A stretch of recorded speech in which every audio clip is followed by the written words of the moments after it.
আসসালামু আলাইকুম কাতার প্রবাসী বাংলাদেশি ভাই ও বোনেরা। ও বাইরে ভাই, আজকে আমি চলে আসছি দোহা তরোয়াল গেট। কি যে সুন্দর লাগতেছে এখানে একটা মার্কেট। ওমা গো মা, দেখতে কত সুন্দর। ও মার্কেটের নাম রোমানা হাইপার মার্কেট। মাশাআল্লাহ মাশাআল্লাহ। এখানে বাংলাদেশের তেল, নুন, হলুদ, মরিচ, ডাল, চাল সবকিছু পাওয়া যায় এবং কি বাংলাদেশের যাবতীয় কাপড় চোপড় যা আছে সবকিছু পাওয়া যায় সস্তায় এবং কি দাম কমে। সবাই চলে আসবেন তাড়াতাড়ি। এটা কোন জায়গা রে ভাই? দোহা তরোয়াল gate, Romana hyper market.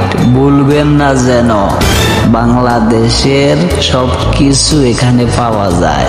Discount discount, offer offer.